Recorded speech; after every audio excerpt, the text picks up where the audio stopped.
Welcome back. Today, one of my all-time favorite singer-songwriters and pop artists, Joan Armatrading, released her new studio album. How did this happen, and what does it now mean? Um, I'm delighted that she still puts out new records. It's her first new studio album in, I think, 3 or 4 years. So also still a pretty steady, regular release schedule for someone who's now, I believe, 74 years old. And also, despite of her age, she still sounds amazing. Her voice hasn't really changed all that much, and definitely not for the worse. First, since the start of her career, and also she's very energetic still. And yeah, it's a very first of all it's a very energetic and upbeat album. Um, that's also you immediately get that vibe from the first song, 25 Kisses. It sounds very poppy, hooky, maybe a bit middle of the road, but Joan Armatrading seldomly has been a musical revolutionary. It's always been decent, nicely written pop, or in the beginning also folk songs. And she still knows how to do it. Um, you come to her music for the songwriting first and foremost, and it's still for the most part excellent on this album.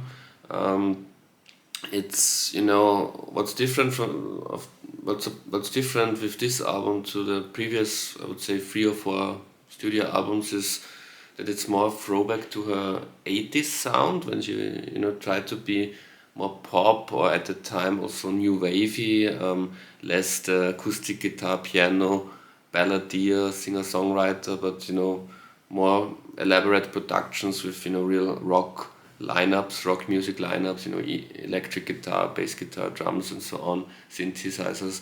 That's the sound of this album basically. Whereas the 3 4 albums before that, she leaned more towards a more classic 70s singer-songwriter approach, which I'm obviously a big fan of. If you know my channel, I'm really into her 70s stuff. But I think it's really kind of brave and interesting that at this stage in her career, when most songwriters like her would probably more go into the mellow, somber, introspective singer-songwriter acoustic direction, she puts out a full-fledged pop/rock album, and it's one of her better albums of that kind. It reminds me sound-wise. It has a modern production. Especially things like the beat. The drum beats and so on sound very much like of this day and age. But from the vibe of the whole thing, it reminds me of her best 80s work, which were also her first 2 80s albums, in my opinion: Me, Myself, I, and Walk on the Ladders. Uh, they're not as good as those. Those are really big albums for me, but it's a really good album. And yeah, it's really an album also about the beats and about choruses, catchy choruses. But also, I think that repeatedly is on this album are those kind of 60s Motown inspired strings, which I really like as a big Motown Records fan. Those are good arrangements, I would say. The single that she put out a couple of weeks before the album was released, was the song Someone Else. That was also, that was more than a hint into the direction of this album. Very catchy song. And yeah, it's a cool, very catchy song.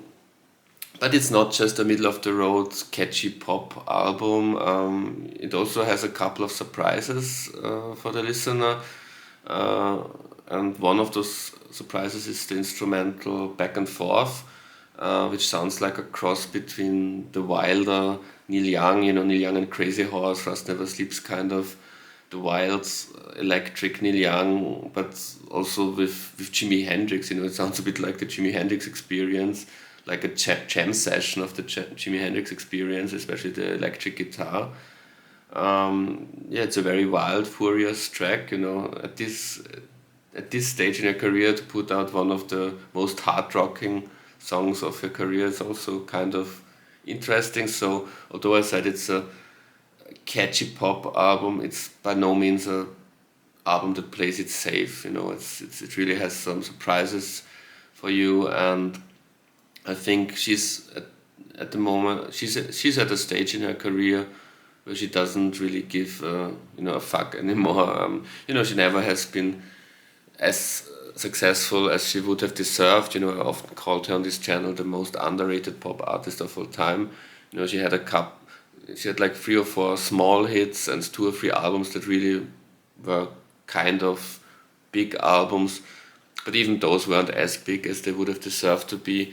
And for the past 30, 40 years, one could say, she's really a special interest artist. You have to be a fan. It's not like I don't think she expects to really gain many new fans at this stage in her career. So and that's good because she doesn't really care about conventions that much.